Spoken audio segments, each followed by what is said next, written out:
Halo, berjumpa lagi di channel ini. Kali ini kita masih membahas tentang soal mengenai penerapan atau aplikasi dari hukum Newton. Jadi, soalan pembahasan tentang hukum Newton itu sangat banyak, makanya saya buat beberapa video tentang pembahasan penerapan ini.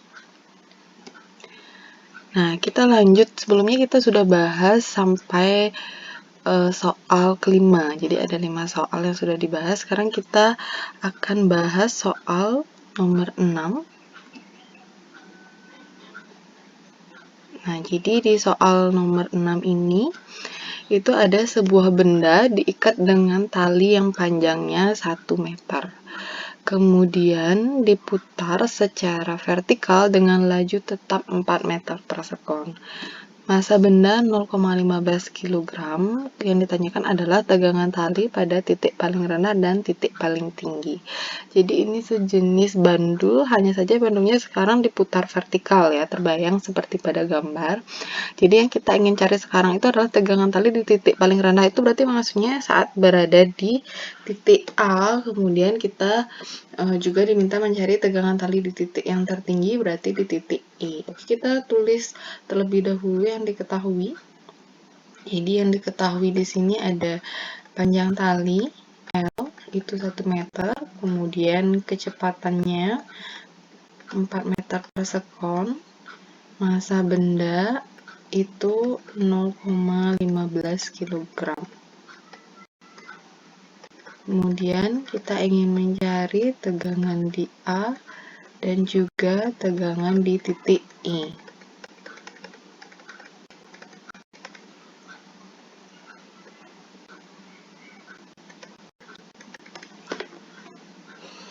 Oke, sama seperti pembahasan sebelumnya, jadi kalian harus gambarkan terlebih dahulu pada benda itu ada gaya apa saja. Semisal kita ingin mencari tegangan di titik A terlebih dahulu ya, berarti kita gambar gaya yang ada pada ayunan saat di titik A. Jadi ingat, benda itu pasti dia mempunyai gaya berat, arahnya selalu ke bawah.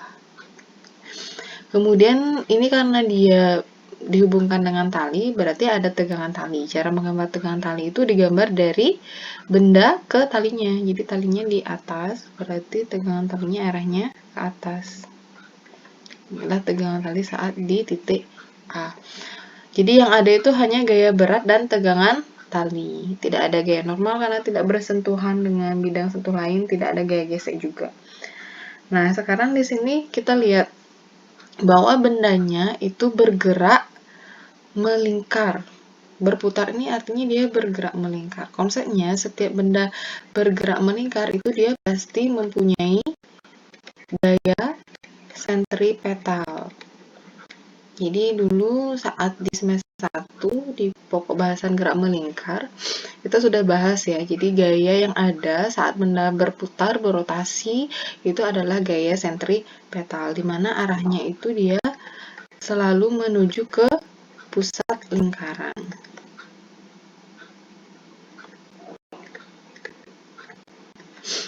Nah, untuk gaya saat benda di titik A itu yang menuju ke pusat itu adalah tegangan tali, sedangkan gaya berat itu dia arahnya berlawanan atau menjauhi titik pusat. Jadi kita bisa simpulkan gaya yang ada itu adalah gaya sentripetal dan rumusnya itu adalah mv kuadrat per r. Jadi ini adalah rumus atau persamaan dari gaya sentripetal, massa kali kelajuan kuadrat dibagi dengan jari-jari lintasan lingkarannya.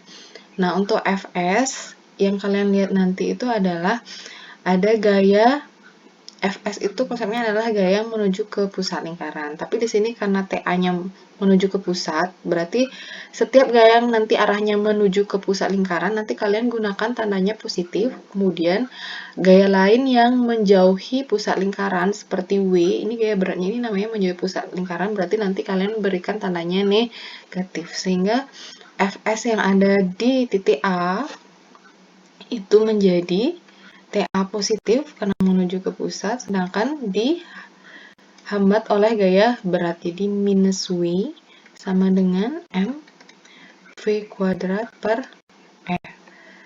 Kemudian kita uraikan lagi, W itu ingat massa kali gravitasi. V kuadrat per R. Kemudian ini bisa dikerjakan menjadi T itu sama dengan mg ditambah m V kuadrat per R.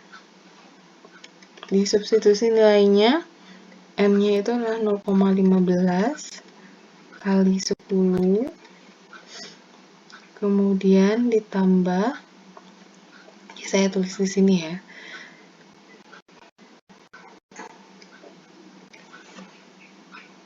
TA-nya 0,15 kali 10 ditambah 0,15 kali V-nya adalah 4 kuadrat dibagi jari-jari. Oke, jari-jari itu adalah dari pusat lingkaran, kan, dari benda ke pusat lingkaran. Jadi otomatis jari-jari di sini adalah sama dengan panjang tali L. Gitu. Jadi pusatnya di sini, sehingga R-nya kita substitusi nilainya adalah 1 meter. Karena panjang talinya 1 meter. Nah, tinggal diselesaikan. Ini 1,5 plus 4 kuadrat itu 16. 16 dikalikan dengan 0,15. Itu hasilnya adalah 2,4. Sehingga tegangan di titik A itu sebesar 3,9 Newton. Oke, kita baru peroleh pertama yang tegangan di titik terendah. Sekarang kita lanjut mencari tegangan di titik tertinggi atau di titik E. Nah, sama seperti tadi kita gambar dulu gaya yang ada di titik E. Jadi di titik E, ingat dia ada gaya berat arahnya selalu ke bawah. Kemudian karena talinya ada di sebelah bawah, kita menggambar tegangan tali dari benda ke tali. Jadi tegangan talinya itu arahnya juga ke bawah atau menuju ke pusat lingkaran seperti ini, sehingga persamaan gaya sentripetalnya karena benda berputar, Fsm V kuadrat per R-nya menjadi, jadi yang berfungsi sebagai gaya sentripetal itu adalah yang positif, tandanya yang menuju ke pusat lingkaran. W ini ke pusat lingkaran arahnya. T E, tegangan tali di E juga arahnya menuju ke pusat lingkaran. Berarti W dan T ini tandanya sama-sama positif atau gayanya menjadi di jumlah. Jadi plus TI plus W itu sama dengan M V kuadrat per R. TI plus M kali G itu sama dengan M V kuadrat per R. Kalian mau substitusi langsung boleh, jadi masanya 0,15 kali 10 sama dengan 0,15 4 kuadrat per 1. Atau tadi kita sudah peroleh hasilnya MV kuadrat per R tadi itu adalah 2,4. Ini adalah TE ditambah 1,5. Jadi tegangan di titik E besarnya adalah 2,4 dikurang 1,5. Jadi hasilnya adalah 0,9 Newton. Nah, ini adalah pembahasan untuk soal yang nomor 6.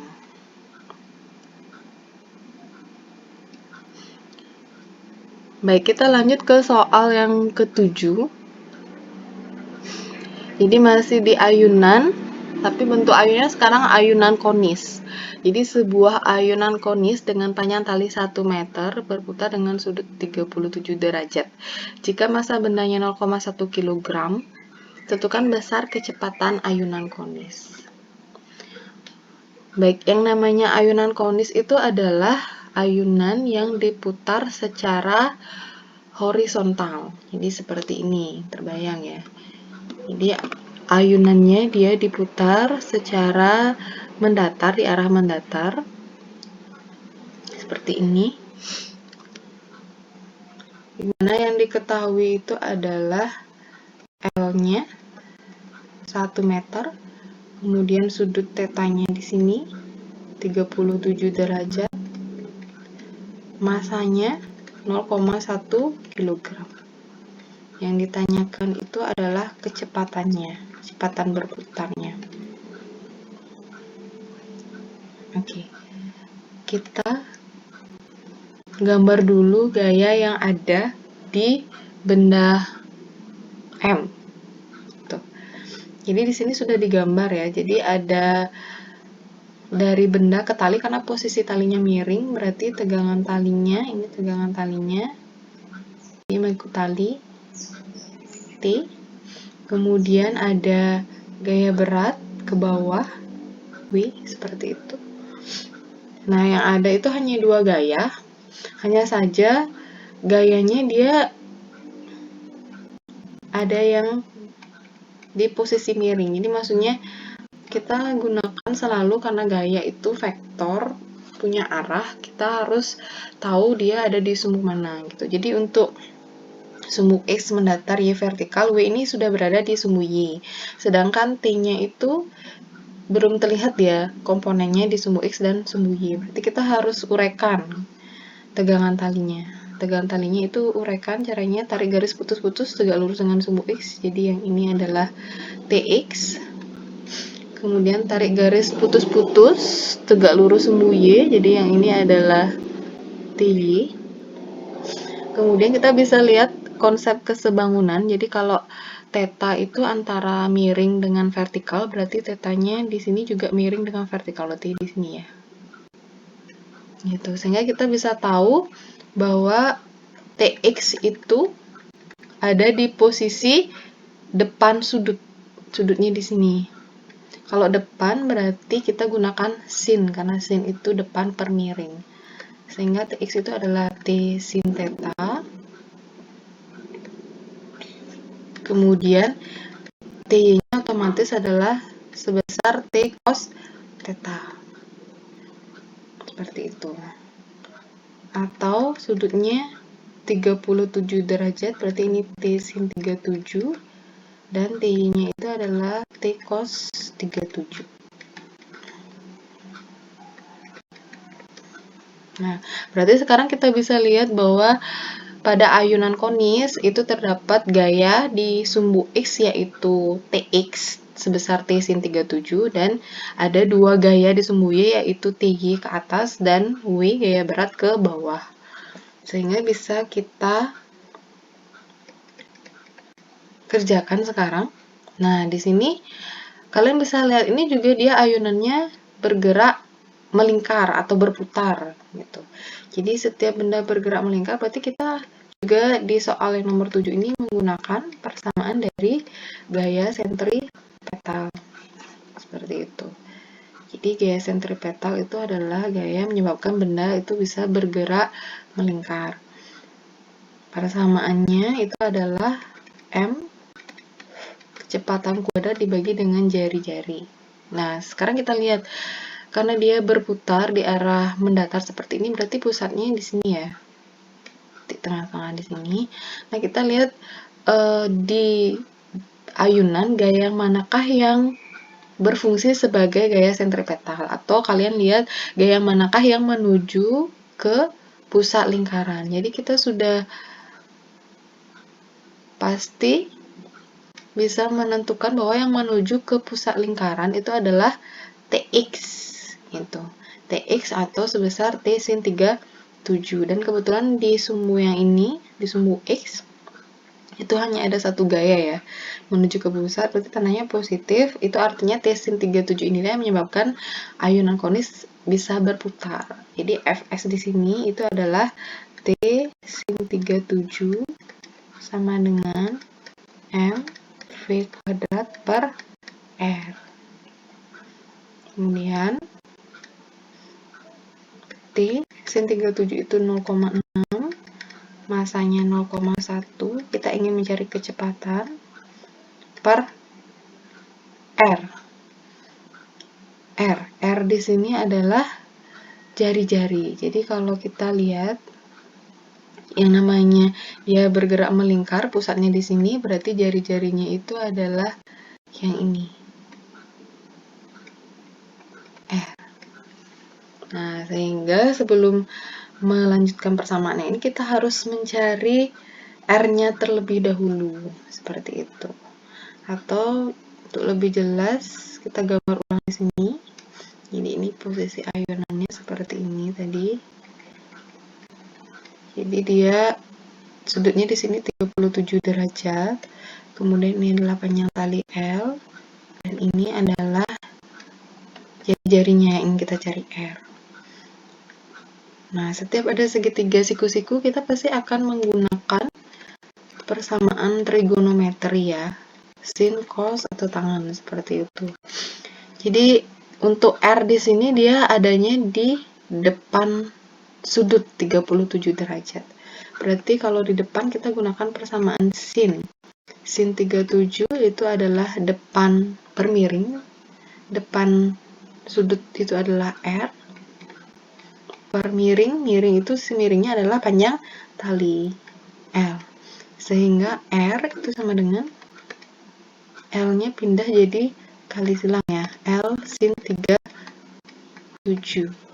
Jadi dari trigonometri melihat hubungannya sehingga kita nanti ketemu jari-jarinya itu adalah panjang tali dikalikan dengan sin 37, atau kita bisa cari langsung hasilnya. Panjang talinya tadi 1 meter, sin 37 0,6, berarti jari-jarinya adalah 0,6 meter. Sehingga bisa disubstitusi ke sini. Jadi R-nya 0,6, sehingga kita bisa peroleh. Jadi 0, yang ini bisa dicoret dengan 0, yang di sini ya. Sisanya adalah V kuadrat per 6 dikali 0,6, atau T itu sama dengan V kuadrat per 3,6. Nah, ini adalah persamaan pertama. Jadi kita dapat satu persamaan dari gaya sentripetal. Jadi nanti setiap benda yang berputar kalian pasti kerjakan dengan konsep gaya sentripetal. Kemudian sekarang kita lihat di sini juga ada gaya di sumbu Y, yaitu T dan W. Berarti sekarang kita kerjakan resultan gaya yang ada di sumbu Y. Tapi ternyata untuk benda M ini dia tidak ada perubahan posisi atau pergerakan di sumbu Y. Jadi posisinya di sumbu Y tetap. Itu artinya sigma F-nya itu pasti sama dengan 0 gitu. Jadi kita gunakan persamaan sigma Fy sama dengan 0. Berbeda arah berarti satu tanda gaya ada positif, satu tanda gaya ada negatif. Kita pakai yang ke atas positif ya, sehingga di sini jadinya positif Ty min W sama dengan 0, atau Ty itu tadi T cos 37 min W. W itu adalah massa kali gravitasi. Cos 37 0,8, min-nya pindah ke ruas kanan menjadi positif, M-nya tadi 0,1, G-nya 10, berarti 0,8 T itu sama dengan 1, atau T itu sama dengan 1 dibagi 0,8.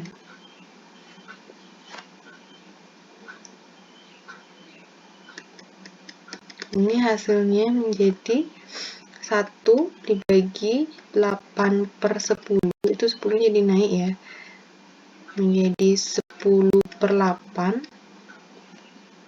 atau disederhanakan lagi 5 per 4 Newton gitu. Jadi ini adalah persamaan yang kedua. Jadi dari persamaan yang kedua ternyata kita memperoleh besar tegangan tali.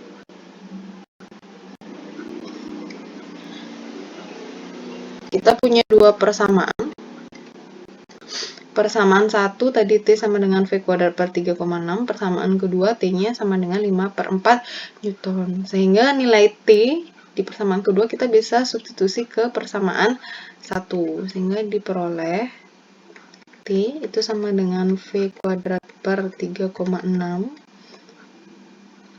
5 per 4 sama dengan V kuadrat per 3,6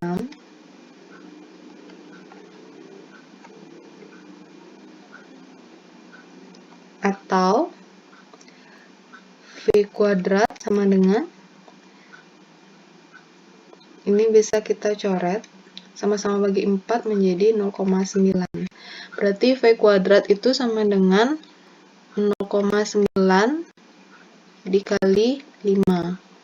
Sehingga V kuadrat itu menjadi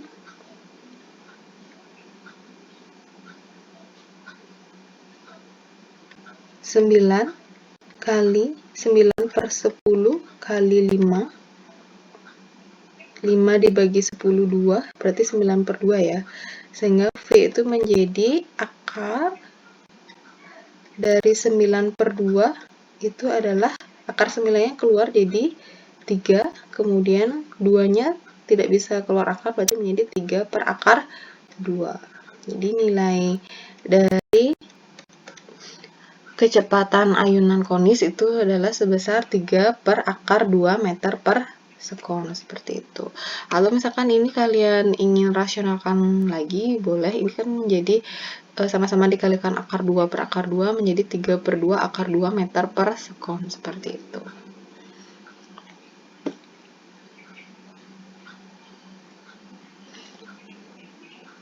Baik, kita lanjut ke soal 8. Nah, masih di pembahasan soal yang ada lintasan melingkarnya ya. Jadi ini sebuah mobil dengan massa 1000 kg itu melintas pada bukit kecil dengan jari-jari. Jadi bukit kecilnya itu berbentuk setengah lingkaran dengan jari-jari 40 meter. Kemudian kecepatannya itu adalah 10 meter per sekon. Jadi dia bergerak mobilnya dengan kecepatan 10 meter per sekon. Yang ditanya adalah berapakah besar gaya normal pada saat mobil itu melintasi puncak bukit. Jadi seperti gambarnya kan dia berada di posisi puncak bukit. Nah, di gambar ini sudah diberikan gaya yang ada ya. Jadi yang ada itu adalah gaya berat ke bawah mg, kemudian karena dia bersentuhan dengan jalan, berarti ada gaya normal tegak lurus dengan jalan arahnya ke atas N. Seperti itu. Dan di sini dia bentuk lintasannya itu adalah setengah lingkaran. Jadi ingat setiap benda itu dia bergerak dalam lintasan yang berputar atau dia baik itu setengah lingkaran, seperempat lingkaran, yang jelas dia ada gerakan seperti melingkar. Kita pasti mengerjakannya menggunakan konsep gaya sentripetal, seperti itu. Dimana untuk kasus soal yang ini, dia bergerak melingkarnya saat di puncak bukit itu adalah pusat lingkarannya di sini, di bawah ya, di bawah jalan, seperti itu. Ini pusatnya dia. Jadi, persamaan gaya sentripetal, karena kita saat bergerak melingkar itu selalu menggunakan rumus gaya sentripetal, ditulis dulu Fs sama dengan mv kuadrat per r. Habis itu sekarang kita lihat yang manakah gaya yang menuju ke pusat antara mg dan n. Jadi kalian bisa lihat yang menuju ke pusat lingkaran itu adalah mg. Jadi di sini atau gaya berat. Jadi mg-nya positif, kemudian n ini kan arahnya dia menjauhi pusat lingkaran. Itu artinya tandanya negatif. Jadi yang positif itu yang mendekati pusat atau menuju pusat, yang menjauhi pusat itu nanti tandanya negatif. mg min n sama dengan m v kuadrat per r. Kita ingin mencari n, itu artinya n-nya pindah ke ruas kanan. Jadi n sama dengan mg minus m v kuadrat per r. Seperti itu. Lalu kita balik sekarang, masanya tadi 1000, grafikasi 10 min 1000 kali kecepatannya 10 kuadrat dibagi jari-jarinya 40 meter. Jadi ini semua satuannya sudah SI, tidak perlu dirubah lagi. Ini menjadi 10.000 min 1000 dibagi 40 itu adalah 25. 10 kuadrat itu 100. 100 kali 25 berarti 2500. Berarti 10.000 dikurangi 2500 jadinya adalah gaya normalnya sebesar 7.500 Newton. Jadi saat di puncak bukit, gaya normal yang diterima oleh mobil itu adalah sebesar 7.500 Newton. Seperti itu.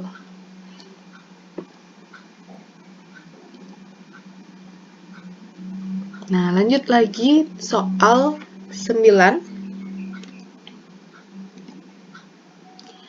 Untuk soal yang ke-9 ini adalah penerapan hukum Newton pada benda yang bergerak di bidang miring. Jadi sebelumnya kita belum ada bahas benda yang berada di posisi bidang miring ya, makanya sekarang kita bahas soal yang ada bidang miringnya. Jadi untuk soal ini dia baloknya sudah diketahui beratnya langsung. Jadi sebuah balok berat 100 Newton itu ditarik dengan gaya 150 Newton ke atas ya pada bidang miring yang kasar dengan koefisien Gc 0,1. Hitunglah percepatan gerak dari balok. Oke, jadi yang diketahui di soal itu sudah langsung beratnya, W-nya 100 Newton. Kemudian gaya F ke atasnya itu adalah 150 Newton. Kemudian koefisien Gc itu ingat lambangnya adalah mu 0,1. Kemudian kita ingin mencari percepatan A. Oke, seperti ini. Oke, kita gambar dulu gayanya. Sudah digambarkan di soal ada gaya berat arahnya selalu ke bawah, WA. Kemudian ada F, ditarik ke atas. Kemudian ingat kalau balok di atas bidang itu ada gaya normal. Cara gambar gaya normal adalah tegak lurus bidang sentuh ya. Berarti di sini tegak lurus bidang miring jadinya seperti ini. Gitu. Jadi cara menggambar gaya normal itu adalah tegak lurus bidang sentuhnya. Gitu. Jadi tegak lurus bidang miring, tegak lurus 90 derajat. N.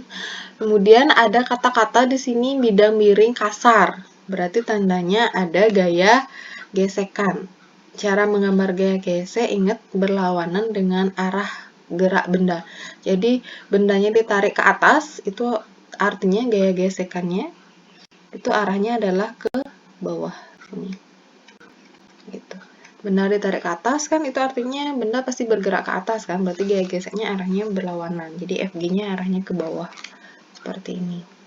Gitu. Jadi kita bisa buatkan sekarang kalau untuk bidang miring itu saran saya silakan buat posisi yang sejajar bidang miring itu kita pakai sumbu X, kemudian yang tegak lurus bidang miring itu kita pakai sumbu Y, seperti itu. Jadi sekarang kita lihat gaya-gayanya ini, gaya normalnya sudah ada di sumbu Y, kemudian F-nya ada di sumbu X, FG juga ada di sumbu X, nah W-nya ini yang belum ada terlihat di sumbu X maupun di sumbu Y. Jadi kita cari komponen vektornya atau urekan ya. Jadi kalian urekan nanti W-nya tegak lurus dengan sumbu X, nanti kita ketemu tegak lurus dengan sumbu X, nanti kita ketemu komponen di X, kemudian tegak lurus dengan sumbu Y, nanti kita ketemu komponen di sumbu Y. Jadi ini adalah WY, yang ini adalah WX. Kemudian kita tentukan di mana sudutnya. Ini kan dia posisinya 30 derajatnya di lancip ya, berarti sini kita cari bentuk segitiganya, sudut lancipnya adalah di sini. Ya, sehingga WY ini adanya di samping sudut, sehingga pakai cos. Kalau di samping pakai cos, W cos 30. Kemudian WX-nya otomatis dia sebesar W sin 30 atau dia WX-nya ada di depan sudut sehingga menggunakan sin. Kemudian setelah kita gambar gaya-gaya yang ada di balok A, baru kita bisa masuk ke persamaan. Jadi di sini ada gaya di sumbu Y yaitu N dan W cos 30 atau WY. Kemudian di sumbu X itu ada F dan WX dan juga FG gaya gesekan. Nah, kita kerjakan dari sumbu Y. Seperti itu.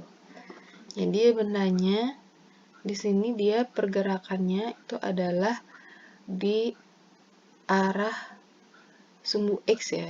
Jadi bendanya itu karena ditarik ke atas, berarti dia arah geraknya ke atas, pergerakannya di sumbu X, otomatis dia tidak ada pergerakan di sumbu Y, atau baloknya ini tidak loncat-loncat. Itu kesimpulannya, resultan gaya di sumbu Y itu karena tidak ada pergerakan di sumbu Y itu sama dengan 0. Kemudian kita lihat gaya yang ada di sumbu Y tadi ada N ke atas, Y ke bawah. Kita pakai yang ke atas positif, sehingga menjadi N min WY sama dengan 0, atau N min W cos 30 sama dengan 0. Sehingga N itu sama dengan W cos 30, yaitu MG cos 30. Dicari hasilnya langsung. Beratnya M kali G, W-nya sudah diketahui 100. Cos 30 itu adalah setengah akar 3. Sehingga gaya normalnya itu adalah sebesar 50 akar 3 Newton. Oke, jadi dari sigma Fy kita baru ketemu gaya normal. Sehingga kita belum ketemu percepatannya ya.